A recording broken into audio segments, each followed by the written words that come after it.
Hello student, I am Gaurav Singh. अपने YouTube channel पे आपका स्वागत करता हूँ। पहले वीडियो में हमने डाइजेस्टिव सिस्टम की बात की थी। डाइजेस्टिव सिस्टम में हमने बताया था आपको कि ये 5 स्टेप पे कंप्लीट होता है: ingestion, digestion, absorption, assimilation and digestion. Okay, वो जो 5 प्रोसेस में डाइजेस्टिव सिस्टम कंप्लीट होता है उसको सेकंड लेक्चर में हम फिगर के द्वारा आपको बताएंगे कि डाइजेस्टिव सिस्टम जो माउथ से एनस तक जो कंप्लीट होता है आपके आहार नाल में, एलिमेंट्री कैनाल में, वो फिगर के द्वारा आपको हम आइडेंटिफाई करें। Okay,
nasal cavity.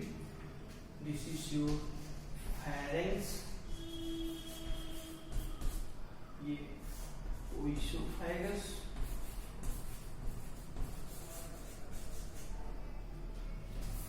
Liver, largest gland of your body. This is gallbladder.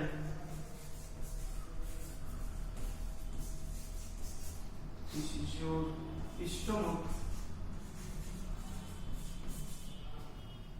This is pancreas, duodenum,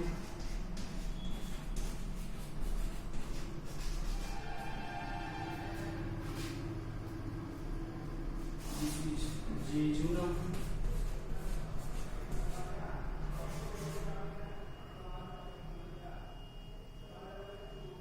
this is ileum,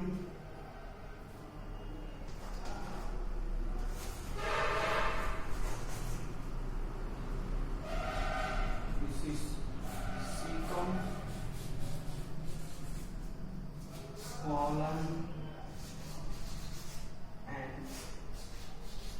rectum, and this is anus, and this is going to be for appendix.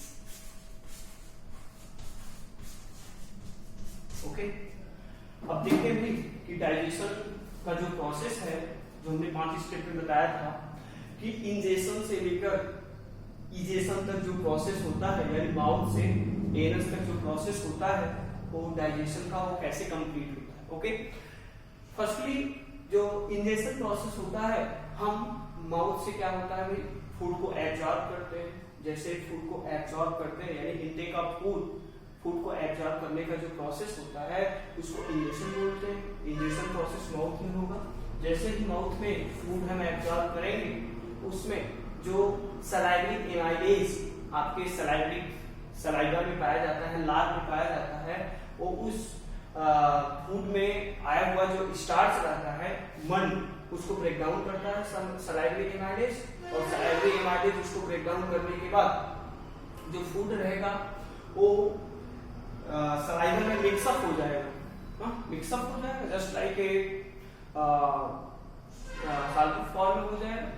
अब mix up होने के बाद वो food जो रहेगा pharynx में आएगा. This is pharynx, common duct, that is both common duct of nasal cavity and mouth. Okay, pharynx में नेजल कैविटी और माउथ दोनों आपके क्या होते हैं, कंजॉइंट से यहाँ से खुलते हैं, उसके बाद फिर सेपरेट होते हैं. ओके, फेरेंक्स से जो फूड होता है, इसी फेरेंक्स के पास एपिग्लॉटिस रहता है, जो विंड पाइप को क्या करता है कि एपिग्लॉटिस जब फूड हम एब्जॉर्ब करते हैं तो उसको क्या करेगा, कवर अप कर लेगा, उसको ढक लेता है. This is epiglottis. ओके, कि क्या करता है एपिग्लॉटिस, कि विंड पाइप को ढक लेता है कि फूड विंड पाइप में न जाए. ओके, अब फेरेंक्स से जो फूड रहेगा वो इसोफेगस में आएगा, इसोफेगस से होते हुए स्टमक में जाएगा. लेकिन एक बात होती है कि भाई अब फेरेंक्स से इसोफेगस से स्टमक में फूड कैसे जाएगा. यहाँ पे एक मूवमेंट होगा और उस मूवमेंट को आप क्या बोलते हैं, पेरिस्टालसिस मूवमेंट. क्या बोलते हैं भाई, पेरिस्टालसिस मूवमेंट. ये पेरिस्टालसिस मूवमेंट क्या करता है कि फूड जब यहाँ आता है इसोफेगस में, इस फूड को जो गति होता है, दैट इज स्पिरेटल मसल्स होता है,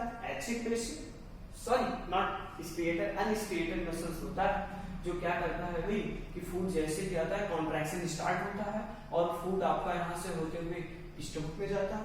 अब जैसे ही स्टमक में फूड गया, स्टमक में क्या होता है कि एचसीएल होता है. ये एचसीएल एसिडिक फॉर्म में होता है, जो क्या करता है, एचसीएल का कार्य होता है स्टमक में भाई कि जैसे ही फूड कंपोनेंट वो आता है कि उसमें अगर फूड कंपोनेंट में माइक्रोब्स, जर्म्स हैं, बैक्टीरिया है, तो उसको क्या करता है, उसको किल करने का कार्य करता है. क्यों, बिकॉज एचसीएल जो हाइड्रोक्लोरिक एसिड है वो क्या है, एसिडिक फॉर्म में. ओके, अब एसिडिक में होने के बाद उसको ब्रेक डाउन करेगा. उसके अलावा इस स्टमक में आपका पाया जाता है रेनिन, जो क्या करता है कि जो अगर हम मिल्क वगैरह एब्जॉर्ब करते हैं तो उस मिल्क को क्या करता है रेनिन की पैराकेसिनेट, यानी मिल्क को मिल्क कर्ड में चेंज करता है. इसको केसीन को, यानी मिल्क का जो प्रोटीन होता है उसको, मिल्क का जो प्रोटीन उसको क्या बोलते हैं भाई, मिल्क के प्रोटीन को केसीन बोलते हैं. इस केसीन को पैराकेसिनेट में चेंज करता है. इसको यानी जैसे कि अगर फूड में प्रोटीन है तो उस प्रोटीन में अगर मिल्क हम एब्जॉर्ब कर रहे हैं तो उसको पैराकेसिनेट में क्या करेगा, चेंज करेगा, यानी मिल्क के जो प्रोटीन केसिन है उसको चेंज करेगा. ओके, अब फूड उसके अलावा जो प्रोटीन है, प्रोटीन के जो कंपोनेंट और हैं, पेप्टोन, पेप्टाइड, प्रोटीनेज में चेंज करेगा. फिर वहां पे फूड का स्लाइटली प्रोटीन का ऑक्सीडेशन स्लाइटली हो. उसके बाद फूड यहाँ से होते हुए स्टमक से आपका एलिमेंट्री कैनाल का कह सकते हैं सबसे बड़ा पार्ट, दैट इज जो आपका कह सकते हैं कि डुडेनम है. डुडेनम के पास अटैच होता है आपका pancreas. It is the second largest gland of your body. Okay, ये मिक्सोट्रॉपिक ग्लैंड के नाम से भी जाना जाता है पैनक्रियाज, जो क्या करता है जनरली इसको मिक्सोट्रॉपिक क्यों बोलते हैं, क्योंकि ये एंजाइम और हार्मोन दोनों का सिक्रीशन है। ओके, अब ये क्या करता है भाई, ये तीन मुख्यतः हार्मोन का एंजाइम का सिक्रीशन करता है। एक होता है amylase, lipase and trypsin. Amylase, lipase, trypsin क्या करता है भाई, एमाइलेज आपका कार्बोहाइड्रेट को डाइजेस्ट करेगा, लाइपेज फैट को डाइजेस्ट करेगा और ट्रिप्सिन प्रोटीन को डाइजेस्ट करेगा। ओके, अब यहां से आया हुआ जो ये फूड कंपोनेंट जैसे ही यहाँ पे पहुंचेगा, यहाँ से होते हुए पैनक्रियाज उसको क्या करेगा भाई कि उस फूड में आपका कार्बोहाइड्रेट मोनोसैकेराइड, डाइसैकेराइड, पॉलीसैकेराइड के रूप में रहेंगे, फैटी एसिड ग्लिसरॉल के रूप में उसको ब्रेक डाउन करेगा, जो प्रोटीन है पेप्टोन, पेप्टाइड्स और प्रोटीओजेन में ब्रेक डाउन करेगा। ओके, लेकिन उससे पहले स्टमक से आने से पहले यहाँ पे भाई आपका रहता है क्या, दैट इज गॉल ब्लैडर, जो बाइल जूस का सिक्रीशन करता है। ये बाइल जूस क्या करेगा भाई, जनरली ये मीडियम चेंजर का कार्य करता है। जैसे ही फूड स्टमक से यहाँ पहुंचता है डुओडेनम के पास, ये गॉल ब्लैडर क्या करता है कि फूड यहाँ पे एसिडिक फॉर्म में हुआ था स्टमक में आने के बाद, वो किस फॉर्म में हो गया भाई, बेसिक फॉर्म। ओके, क्यों, क्योंकि गॉल ब्लैडर से जो बाइल जूस का सिक्रीशन होता है वो क्या होता है, बेसिक फॉर्म। ओके, अब फूड यहाँ बेसिक फॉर्म में जैसे ही आया, पैनक्रियाज ग्लैंड से जो स्रावित होने वाला तीन एंजाइम है एमाइलेज, लाइपेज, ट्रिप्सिन, जो कार्बोहाइड्रेट, फैट, प्रोटीन को डाइजेस्ट कर दिया। अब कार्बोहाइड्रेट, फूड, प्रोटीन का जब डाइजेशन हो जाएगा तो यहाँ आपका आएगा जेजुनम और इलियम में ना। इसी jejunum, ileum, this is the small intestine का पार्ट। लार्ज इंटेस्टाइन के पार्ट क्या क्या होते हैं भाई, आपके सीकम हो गया, कॉलन हो गया एंड रेक्टम हो गया। ओके, तो फूड जो है डाइजेस्ट हो जाता है, वो क्या होता है, डाइजेस्टेड फूड का जब फूड डाइजेस्ट होगा तो एब्जॉर्प्शन प्रोसेस होता है। एब्जॉर्प्शन प्रोसेस हमने क्या बताया था कि इस स्मॉल इंटेस्टाइन के अंदर छोटे छोटे क्या होते हैं, माइक्रोविलाई होते हैं। वो माइक्रोविलाई में क्या होते हैं, just like finger like projection होता है, उसमें क्या होते हैं, ब्लड वेसल्स गए होते हैं। उस ब्लड वेसल्स में जो डाइजेस्टेड फूड कंपोनेंट रहेगा वो एब्जॉर्ब हो जाएगा। ओके, एब्जॉर्ब होने के बाद that process known as the absorption. Absorb होने के बाद जो फूड कंपोनेंट रहेगा वो कहां जाएगा भाई, असिमिलेशन प्रोसेस हमने चौथा बताया था। असिमिलेशन प्रोसेस के द्वारा वो जो सेल्स वगैरह रहेंगे और उसमें ऑर्गन टिश्यूज वगैरह रहेंगे, वहां पे वो ब्लड के द्वारा क्या होंगे, ट्रांसपोर्ट में, यानी सेल तक जब पहुंचेगा वो digested food component and that process हम known as the assimilation. Okay, लेकिन उसी दौरान जो अनडाइजेस्टेड फूड मटेरियल रहता है, जो फूड डाइजेस्ट नहीं होता है, वो अनडाइजेस्टेड फूड मटेरियल को भाई लार्ज इंटेस्टाइन से होते हुए, यानी आपके सीकम, कॉलन एंड रेक्टम, यहाँ से होते हुए वो आएगा कहाँ पे भाई, वो आपके रेक्टम में आने के बाद अनडाइजेस्टेड फूड मटेरियल स्टोर होगा। उसके बाद जो डक्ट बाहर खुली होती है, that is known as the anus, इसके द्वारा जो अनडाइजेस्टेड फूड मटेरियल रहेगा उसको क्या करेगा, रिमूव कर देगा and that process are known as क्या, डाइजेशन। ओके, तो ये जो प्रोसेस है डाइजेस्टिव सिस्टम, वो डाइजेस्टिव सिस्टम क्या 5 स्टेप हमने बताया, ingestion, digestion, absorption, assimilation and egestion. Okay, तो ये फिगर के द्वारा आपको क्या डाइजेस्टिव सिस्टम। Thank you.